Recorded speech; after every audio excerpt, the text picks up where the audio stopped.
Sometimes it takes a little bit for an actor to really try to discover who their character is. I mean, Richard Harris, who played Dumbledore, did a fantastic job in the first two, which had more of a fairy tale esque feel slash when the magic was there.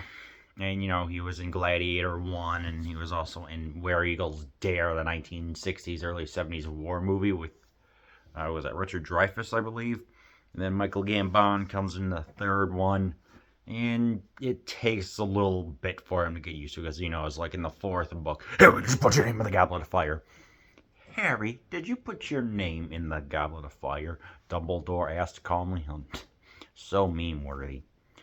I personally believe around number 5 is when Gambon started getting the character down, and certainly he proves it in the Half-Blood Prince. As we get to see the bond and just the the bond between Harry and Dumbledore that just works. It fits fantastically.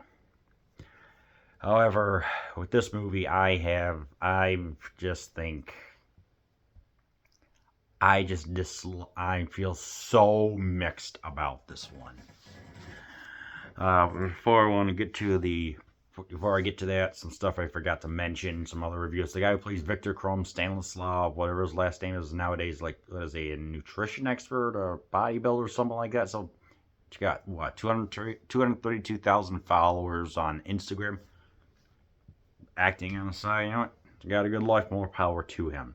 In the fifth movie, there's some British humor, I guess, of when Arthur Weasley is walking through the subway, or the tube station, as they call it in Britain, and just like thing, just because he could slide his little hand over the little subway gate, he could get through. Nope, takes Harry who has to get him through, and they're sliding down into the Ministry of Magic. There's just this wide shot of the little phone booth going down, which was so funny to see because it's just so dry, humor-ish that you have to look like, okay, this is pretty funny. I know I was laughing. I'm like, just it going down in just a wide shot. That was pretty funny. Anyway, I don't know.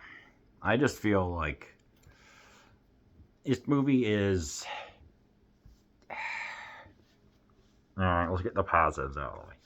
Horace Slughorn is played by Jim Broadbent, not Broadband, Broadbent, who's been in Kingdom of the Crystal Skull, who's been in Chronicles of Narnia, Doctor Who, and some whole bunch, and a classically trained British stage actor, if I'm not mistaken. He brings Slughorn to life, even though he doesn't have a mustache and the balding hair. But it's like we actually get to see a little bit more of a man who's got this particular accent and who's holding the secret of what a Horcrux is. And there is a distorted memory of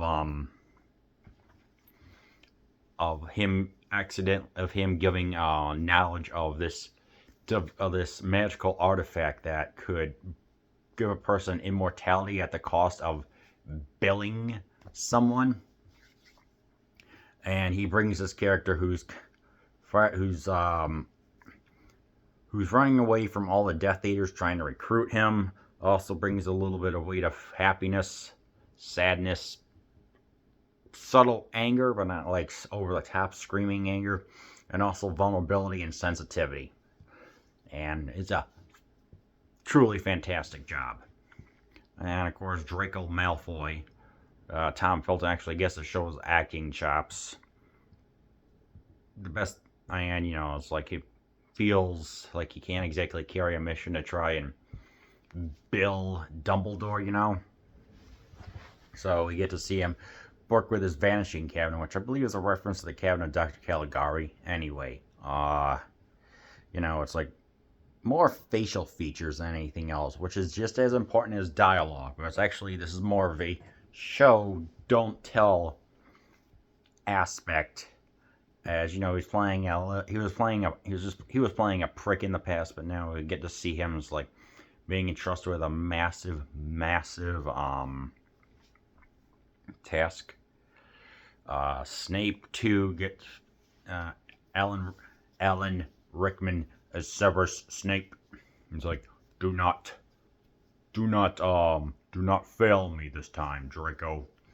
Gets heavily conflicted, and one of the best deleted scenes, right towards the end, where the choir is performing in Noctum, we get to see both light and dark with just the right lighting and everything to represent the duality and the complexity that's going on within his character. Like, he's also once a Death Eater and also on the light side, and just looking at this deleted scene, you can say so much without even saying a word, because McGonagall is there saying, "Everyone, please hurry back to your dorm houses immediately." Just, you could tell that some stuff was going to go down, and I'm really glad that they included this deleted scene, in the Peacock streaming app, and it's just like, good. This is what I want to see. The cave scene alone, where we get to see one of the Horcruxes, which is a fake pocket watch, fake necklace, whatever. It was done masterfully well, because it's deep, it's dark, it's damp. This is just an ugly cave, especially with all the Inferi. Those were all the bodies that Voldemort built and just decompose them, I guess, and just being kind of just like imps, I guess would be the word. Imps. So, I don't know. It's like when the movie gets serious, it gets serious.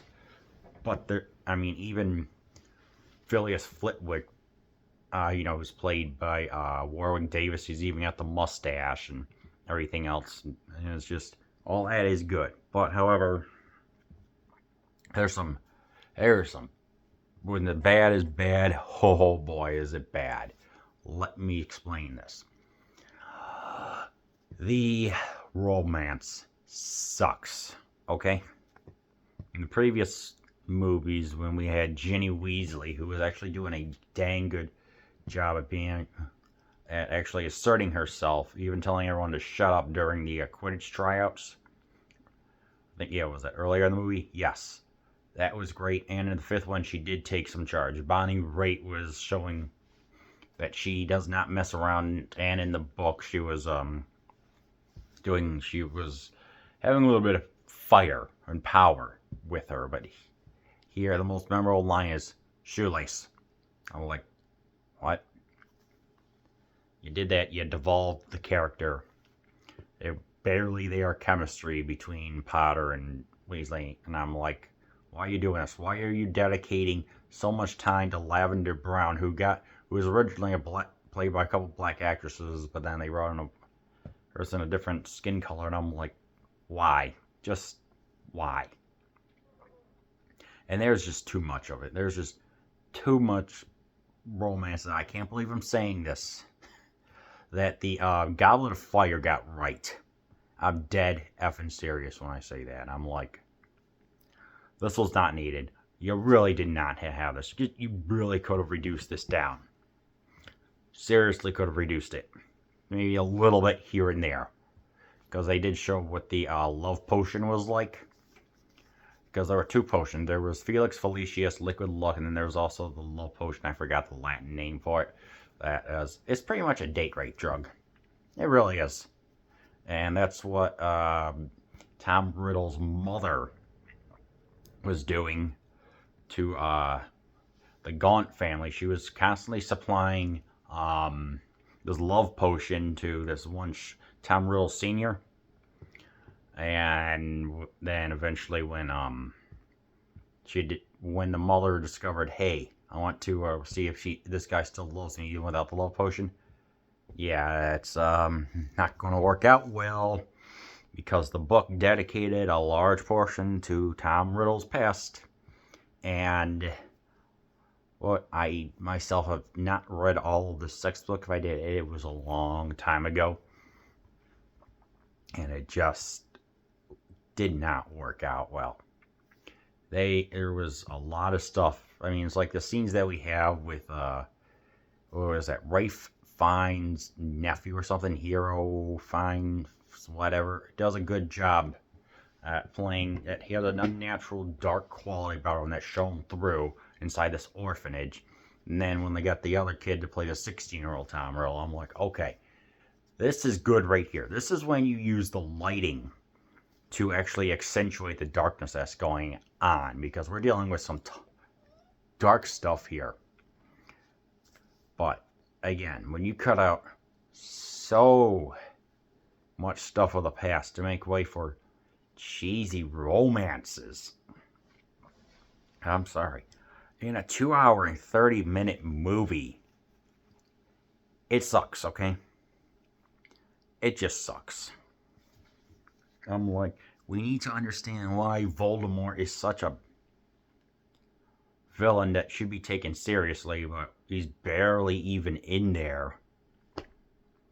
And you cut out a lot of the story. In fact, there's this fan-made film called Voldemort or whatever that is on YouTube that Warner Bros. Didn't exactly like completely want it destroyed by saying, hey, do not profit from this. Leave it as a fan movie on YouTube or whatever. That, from what I've seen in like the trailers, it goes into much better detail need to be done, okay? And just, I don't know. It just, it's like, yeah, the kid actors for Voldemort are great. Bellatrix Lestrange is great, but when she goes around and stories of Burrow that wasn't even in the books, just, no, it just doesn't work out like that. You didn't need that destruction scene. You could have had her when she was messing around in what was it, the dining room for Hogwarts, and Helena Bonham Carter brings the character to life, an absolute joy to watch. Like I said, in all these reviews that I do, I'm not blaming any actors or actresses or the crew, because they know what they're working on, a phenomenal series. And for all the 8 movies and the first Fantastic Beasts movie, it's fantastic. But I don't know, this one just left me with just a bad taste in my mouth. So, fortunately, because this movie it's also boring. This movie's just kind of boring, except for maybe the last act. But I don't know, it just feels something is going to happen. There's drama. It's like there's a speech of when Slughorn is giving talking about when they're drunk after the death of Aragog. It's like, yeah, the speech that Broadbent gives to Harry is actually really good.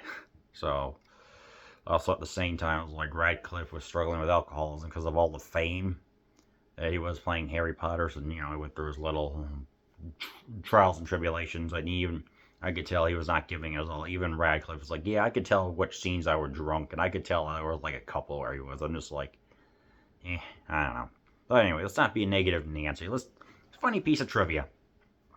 Recently, Alan Rickman purchased a BMW for a movie back in 2007. He forbid Michael Lewis and Rupert Grint from being 5 meters with it because they spilt a milkshake, I think, in his last kind of fancy car. So he said, you do not be within 5 meters, roughly 22 feet, of my car. And that is my final word. So, yeah. I don't know. So those are my thoughts on Half-Blood Prince.